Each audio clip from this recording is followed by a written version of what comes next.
So do you ever feel like you're stuck in life and you keep getting these same problems come up, in relationship, whether it's in business, whether it's in your work-life balance, and you feel like these sort of external forces are holding you back and stopping you from doing the work that you need to do, and you just can't think clearly of it, and your mind feels cluttered, and you just keep procrastinating, and you need to do this thing, but you never end up getting it done. And I've drawn this sort of prism behind me, because these patterns that seem to keep, sort of destroying your life whenever you try and build up and bring you back down, once you actually shift your perspective, and instead of looking at the way that everyone sees, sort of these black lines here represent the normal way of seeing or the normal wave of length of light, then this is how you're going to see it after you've shifted them perspective, and you're going to be able to take control of your life. Most of my life, I feel like I've gone through these destructive cycles of, building stuff up, then breaking it back down. And even when I got to the point in my business, when I was making a lot of money, and I was making like 10K a month, I would think, I'm good, I'm comfy, I'm going to go out and spend. I'd end up being broke again, essentially, or, I'd end up seeing loads of issues in my business that stop me from making money. And it's usually because of the concept that we see that, where it's not the business problem, it's, personal problems that show up in your business. And, I've never found anything truer than this. And there's a concept in psychology called the internal and external locus of control, which basically means to the extent of what you believe your life is determined by external circumstances or internal circumstances. And people with a high internal locus of control believe that they have control over the circumstances, whereas people with locus of control believe that, the outside life just sort of, takes them wherever they want. Like, for example, you buy a plane ticket and you just let it take you anywhere, and you just end up in Africa, even though you didn't, where you're even going. When you begin to understand these new patterns here, it's like you're playing a new game of life. It's an absolute new game, new rules, new perspectives, new beliefs, new habits. And really, I wanted to give you the process or the paradigm shift that really helped me see success within my business. And moderately successful at this point. Not by any means am I the most qualified entrepreneur to teach you this, but if anything, I've got to the point where I would have dreamed of a few years ago, and hopefully I can get you ahead, even if that's 20% ahead of where you are right now, just by sort of giving you this paradigm shift and changing your view of entrepreneurship and how to run a business when you first get started. Because most of the time you don't even know about these patterns and these feedback loops that are actually stopping you from doing the work, even though you want to do it. And with this blueprint I'm going to teach you today, you're going to be able to break free of these and create a new game for yourself. And have some fun with it as well, of course. First off, I wanted to talk about perception, because perception is pretty much what controls your entire life. Because if you think about the most awkward thing that's ever happened to you in your life right now, and you really think about that in your head, you can relive them emotions, which basically tells you that your brain does not know the difference between how it perceives reality and actual reality, which is interesting. So if we look at this diagram here, and this represents the prism of light, then we see the normal white light go through, and then it's broken out into different colors or different wavelengths, which we can't actually see with the naked eye. The reason I'm using this analogy is because essentially perception acts like a filter to the opportunities that are presented to you, your belief systems, your level of success. Because if you believe a certain thing, then you're going to only act on that, and you're going to filter out all the other new stuff that's potentially going to help you and get you ahead in life. For example, people might think, I'm qualified, I'm not qualified. I have a degree in business, or I don't have a degree in business, which means that I can or cannot get that job. In fact, your perception of life controls every single emotion that you feel towards pretty much any topic in your life.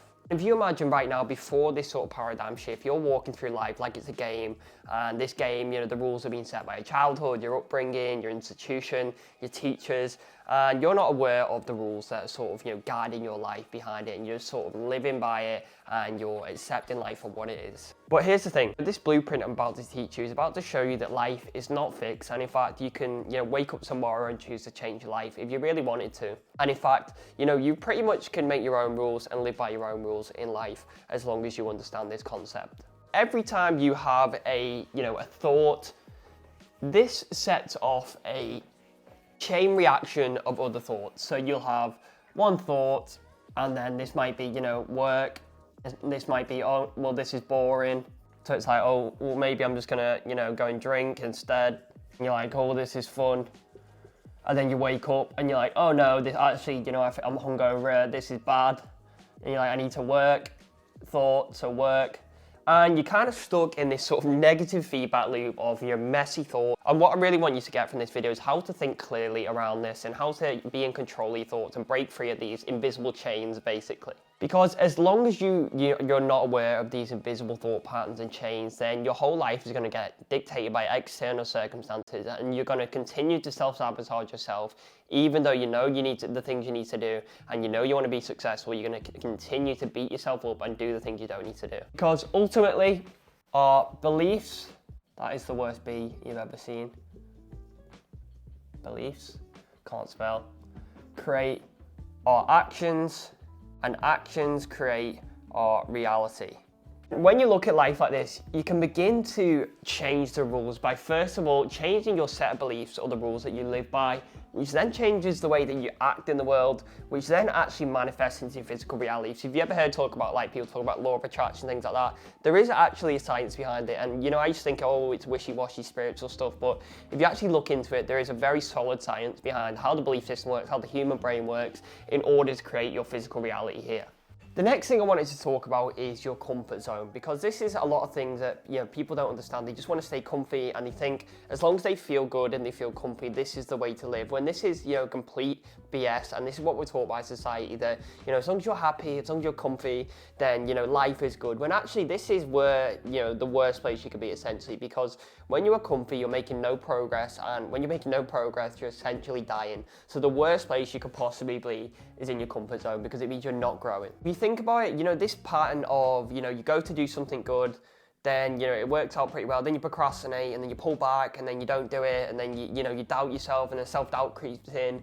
This is your comfort zone, or your brain trying to drag you back to comfort because it knows it's beginning to grow. And this isn't anything sinister or any sort of dark forces. I genuinely believe this comes from our sort of hunter-gatherer times, where the brain was trying to conserve energy. And I was reading an interesting book the other day called Sapiens, where it talks about how we developed and how we began to grow bigger brains, and this used more energy from our body, so our muscles began to entropy, I think it's called, where they become smaller because the blood flow is going to the brain instead. But essentially, your brain is going to try its hardest to try and claw you back. Whenever you step out your comfort zone, whenever you pick up that phone, you try cold calling, it's gonna make you want to put it down and make all these excuses of why I shouldn't do it, or it's 7 o'clock at night, they're not going to answer now, maybe I should just wait another hour until people come out of work. And your brain's going to tell yourself all these limiting beliefs that are going to try and drag you back into the comfort zone and ultimately preserve energy. It's pretty much your brain's job to try and protect you from these potential threats in the growth area,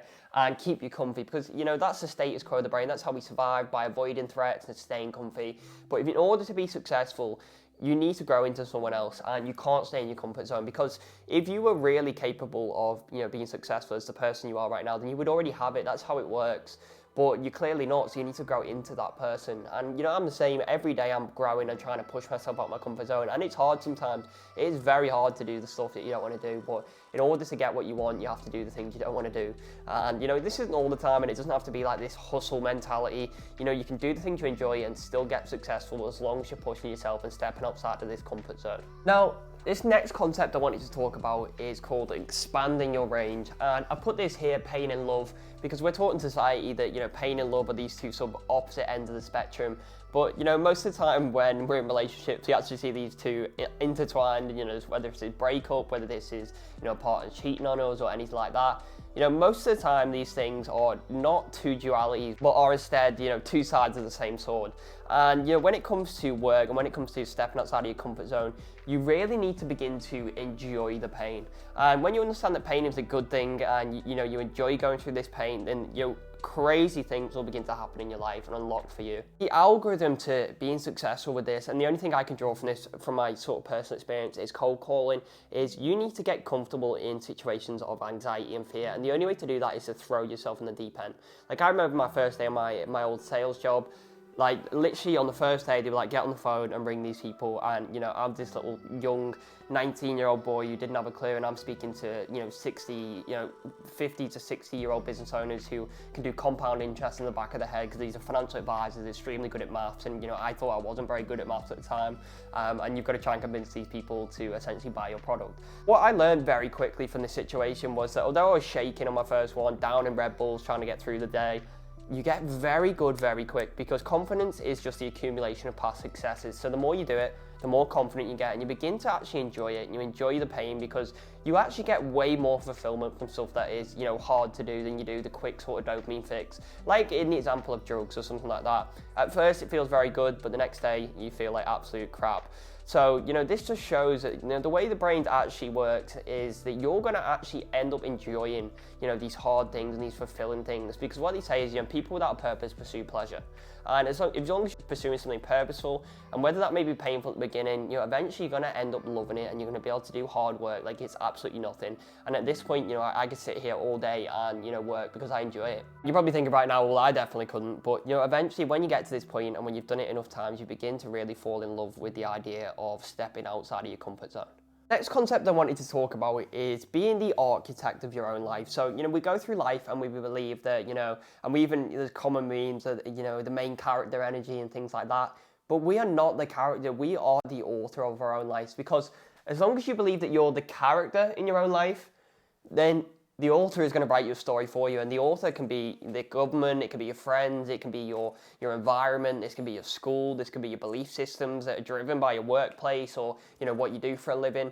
And instead, you need to switch to this author mindset and begin to write your own scripts. And you write your own scripts, you can do this through affirmations, you can do this by writing your goals down and reverse engineering them so you know what you need to do on a daily basis. Because it's all right saying, I want to make £100,000 this year, but where do you even start with that? Or what small goals do you set to even get closer to that 100K? The thing is, these things that we accept as truths, like for example with me saying, I was bad at maths and times tables because I used to sit next to this who was then my friend, and he was like, oh, you're crap at maths, and I used to try and copy off him. And I began to stack rocks on this side of the scale and tell myself I'm bad at maths, when really, I'm actually pretty good at maths because I'm being able to get this far, and, I've actually been able to rewire my brain to actually be able to be pretty good at maths and, do the right calculations in order to get where I need to get in terms of reverse engineering my goals, my financial goals, my accounting, and it's something I had to learn, and I'm actually pretty good at it now. But, if I would have just believed my entire life I was bad at it, then, like I said at the beginning with perception, I would have switched myself off to any opportunities that would have got me better at maths or been able to help me learn at maths, because I've got this perception, this solid belief, I've stacked all these rocks in this scale that I'm terrible at maths, so I'm not even going to try. I'm not even going to try and get better. I'm not going to try and learn. When really the only thing that matters is, where you begin, because nothing is set in stone. The only thing that is constant in life is change. And I've experienced this recently in my family life, and, we've had some stuff going on where, I thought people that would be in my family forever are now gone. And, it helps remind you and really kick your ass into gear and understand that, things can always change, and they will always change. And that's the same for your belief systems. So you really need to write a new story for yourself. And, I think it was Joe Rogan who said, imagine there was a film crew following you around. How would you act then? Or imagine that, this was the story that you were telling your grandchildren about your life. How would you act on a daily basis? So what I really want you to think about is becoming the author of your own life. Rewriting your beliefs, rewriting what the story you tell yourself in your head about who you are, because there is no such thing as who you are, only who you are becoming, because life is constant. It's not statutory, it's not, it never stays in one place. So, this idea of I am this person, you're always constantly evolving, and we see this even, in our hormone levels. Like after people have kids, they become a different person versus, like more direct people become more emotional once they've had kids. So, it's absolute BS that we're taught that I am this person, stick to your roots, stay as you are. Don't believe it. Come on, become the best version of yourself, become the author of your own life. An interesting thought, and you don't all have to agree with this, but the reason why we see a lot of sort of religious people who are very successful is because whether you believe in God or not, if you believe in the idea of God, of this, this higher purpose, this higher faith that's guiding you, which means that, like the Bible talks about, even when times are rough, that, God is, He's got a plan for you and you're going to pull through. Just imagine if you believe that's true, then your perception of life changes in terms of the fact that on them days when you're feeling down and you're feeling like you're not going to make it, you're going to have a reason to get up the next day and keep going and keep trying at it. It's not about what's in your external environment, it's about what you believe and how you perceive reality, and that dictates your life. I want you to take a step back a minute and think about, all the times you're self-sabotaging yourself, or you're procrastinating and you're overthinking and you're self-doubting yourself. and really take a step back and begin to rewrite the beliefs that are sort of driving this behavior behind you. It might be things like, you know, I'm not good enough, or I'm not confident enough, or I'm not good looking enough, or I'm not smart enough to do this. And I really want you to write these down on paper and rewrite them, really build this script out and become the author of your own life and design your own life by design. Because, you know, as I said earlier, you wouldn't get on a plane where you didn't know where it was going. And that's how most people live their life. You know, you need to know exactly where you're going and then buy the ticket and write the script to where you want to go and how you want to get there. I hope this gives you some clarity on, you know, how to take control of your life. And if I could just give you one thing, rewrite your own story. Imagine, you know, there's a documentary crew following you around. How are you going to act? How are you going to believe? Reverse engineer your goals and absolutely take control of your life. So if you enjoyed this video and you want more videos like this, or if you found some value in it, or maybe you didn't, you know, please leave a like and comment if you want me to cover any other sort of video topics. So see you guys in the next one.